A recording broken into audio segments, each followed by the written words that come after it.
ప్రజా పిలుపు న్యూస్ కి స్వాగతం.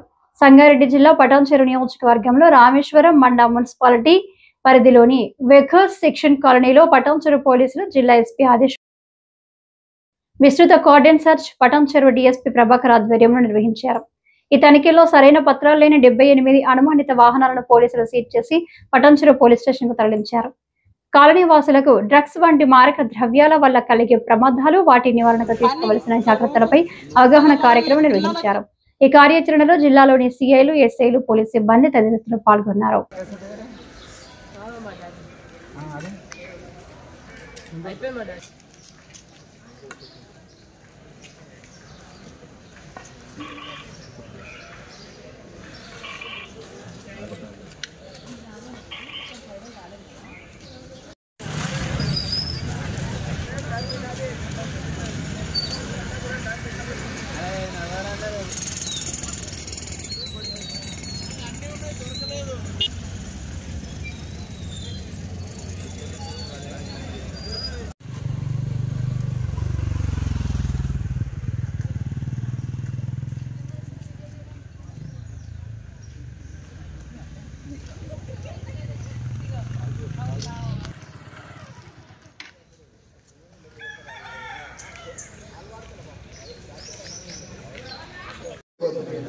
మన వల్ల చెడు జరగదు.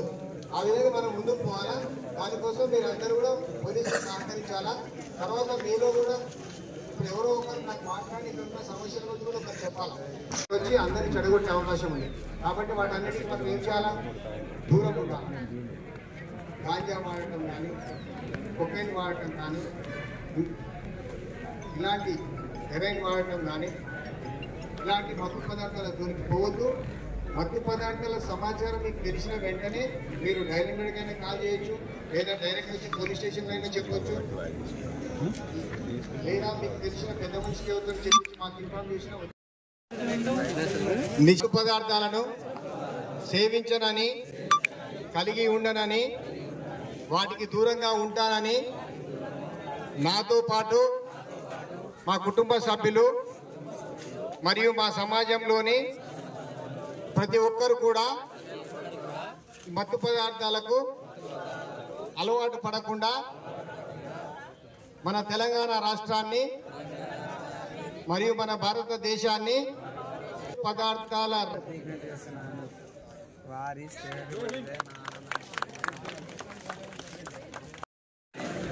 ఈరోజు మన గౌరవ జిల్లా సూపరింటెండెంట్ ఆఫ్ పోలీస్ గారి ఆదేశాల ప్రకారము మనం ఇక్కడ రామేశ్వరం బండ గ్రామం యొక్క వీకర్ సెక్షన్ కాలనీలో కమ్యూనిటీ కాంటాక్ట్ ప్రోగ్రామ్ అనేది కండక్ట్ చేయడం జరిగింది. దీనికి జిల్లాలోని అన్ని ప్రాంతాల్లో ఉన్నటువంటి పోలీస్ అధికారులు దాదాపుగా ఒక 300 మంది పోలీస్ అధికారులతో ఈ ప్రోగ్రామ్ని నిర్వహించడం జరిగింది. ఇది రొటీన్లో భాగంగా రామేశ్వరం బండ వీకర్ సెక్షన్ కాలనీ అనే దాన్ని సేఫెస్ట్ కాలనీగా ఇది చేయడం కోసం అని చెప్పని ఇక్కడున్న ఎవరైనా చెడ్డవాళ్ళు ఉంటే వాళ్ళని క్యాచ్ చేయడం కానీ, లేదా అనుమానిత నిషేధిత వస్తువులు ఏమైనా దొరికితే పట్టుకోవడం కోసం కానీ, తర్వాత సరైన పత్రాలు లేనటువంటి వాహనాలని తనిఖీ చేయడం కానీ, తర్వాత నేరస్తులు ఎవరైనా ఉంటే అది పాపులర్ చెకింగ్ కానీ వీటి ద్వారా ఐడెంటిఫై చేయడం కోసం అని చెప్పని ఈ కార్యక్రమాన్ని నిర్వహించడం జరిగింది. దాంట్లో ఏంటంటే దాదాపుగా ఒక 78 వెహికల్స్ వరకు సీజ్ చేయడం జరిగింది. వాటిని చెక్ చేసి దాని తర్వాత సరి అయిన పత్రాలు ఉండేది ఉంటే ఉన్న వాటిని వదిలేయడం, రిమైనింగ్ ఎవరైనా నిబంధనలు ఉల్లంఘించి ఉండేది ఉంటే వాటి మీద చర్యలు తీసుకోవడం, ఒకవేళ డాక్యుమెంట్స్ ఏమి లేకుండా ఉండేది ఉంటే అట్లాంటి వాటిని సీజ్ చేయడం అనేది జరుగుతుంది. అట్లనే ప్రజలకు ఏంటంటే ఈ మాదక ద్రవ్యాలపైన, తర్వాత సైబర్ నేరాలపైన, తర్వాత రోడ్డు ప్రమాదాలపైన అవగాహన కల్పించడం ద్వారా, ప్లస్ కాలనీ వాళ్ళకి వాసులకి మనము కమ్యూనిటీకి దగ్గరగా వెళ్ళడం ద్వారా వాళ్ళని చైతన్యవంతులు చేయడం, వాళ్ళకి దగ్గర కావడం, వాళ్ళ సమస్యల్ని దగ్గర నుండి మనం గమనించి వాటికి మనము వాటిని పరిష్కరించడానికి కావాల్సిన చర్యల గురించి తెలుసుకోవడం కోసము, తర్వాత పబ్లిక్ కూడా పోలీస్ అంటే ఉన్నటువంటి భయాన్ని తొలగించడము, వీటిని చేయడం కోసమని చెప్పని జిల్లా ఎస్పీ గారి ఆదేశాల ప్రకారం ఇక్కడ టోటల్ 300 మంది పోలీస్ సిబ్బందితోని ఇటీ కమ్యూనిటీ కాంటాక్ట్ ప్రోగ్రామ్ అనేది నిర్వహించడం జరిగింది. సార్, ఎవరైనా అనుమానితులు కానీ పాత నేరస్తులు కానీ ఏమైనా అంటే ఉన్నారు మన దగ్గర దాదాపుగా ఒక 10 మంది వరకు మనం ఇది చేసాము. వాళ్ళని పాపులర్ చెకింగ్ ద్వారా పట్టుకోవడం జరిగింది. వాళ్ళని ఒకసారి వాళ్ళ యాక్సిడెంట్స్ ఏమున్నాయి అనేది వెరిఫై చేసుకొని అవసరమైతే తీసుకొని ఇది చేయడం జరుగుతుంది. లేదు వాళ్ళ ఏమీ లేకపోయి ఇది చేస్తే పంపించండి. ప్రజలలో ఒక ధైర్యాన్ని నింపడం కోసం, ప్రజలకు పోలీస్ భరోసా ఇవ్వటం కోసం ఈ కార్యక్రమం చేపట్టడం జరిగింది. దీంతో పాటు ప్రజలు పోలీసులు ఒకరికొకరు దగ్గర కావడానికి కూడా అవకాశం ఉంది కాబట్టి ఈ ప్రోగ్రాన్ని నిర్వహించడం జరిగింది. అంతే తప్ప ఏదో ఎర్లీ మార్నింగ్ వచ్చి మీ అందరికీ ఏదో ఇబ్బంది పెట్టాలన్న ఉద్దేశం లేదు. దీనివలన ఏంటి అంటే కొంతమంది ఎవరైనా అసాంఘిక కార్యక్రమాలు చేయాలనుకున్నా, లేకపోతే ఏదైనా నేరాలు చేయాలన్న ఆలోచన ఉన్నా కూడా అలాంటి వారికి ఒక భయం కలిగించడం కోసం కూడా ఈ కార్యక్రమం ఉపయోగపడుతుందన్న ఉద్దేశంతో మా జిల్లా ఉన్నతాధికారి సూపరింటెండెంట్ ఆఫ్ పోలీస్ గారి ఆదేశాల మేరకు మేము ఈ కార్యక్రమం నిర్వహించడం జరిగింది. దీని వలన మీకు ఈ కార్యక్రమం ఇప్పుడు దీని ద్వారా మీకు ఏమైనా సమస్యలు ఉన్నా కూడా, మీ కాలనీలో ఎవరైనా ఎట్లాంటి అసాంఘిక కార్యక్రమాలు నిర్వహిస్తున్నా కూడా దాన్ని కూడా మీరు ఇప్పుడు మాకు దృష్టికి తీసుకురావడం చేయటం వలన మేము కూడా దాన్ని ఏ విధంగా నిర్మూలించాలన్న దాని గురించి కూడా ఆలోచించడం జరుగుతుంది. అలాగే ఇంకొకటి ఏంటంటే మీ అందరికీ తెలుసు, ఈ ఒక్క కార్యక్రమంతో కాదు మీలో మార్పు రావాలా. మీరందరూ ఎక్కడి నుంచో వివిధ ప్రాంతాల నుంచి, దేశంలో వివిధ రాష్ట్రాల నుంచి వచ్చి ఇక్కడ ఉంటున్నారు. మీరందరూ సోదర భావంతో అందరూ ఒకరికొకరు మంచి స్నేహపూర్వకమైన వాతావరణంలో ఉండాలి. అంతే తప్ప ప్రతి చిన్న విషయానికి అనవసరమైన గొడవలు పడి అనవసరమైన కేసులపాలు కాకుండా ఉండాలి.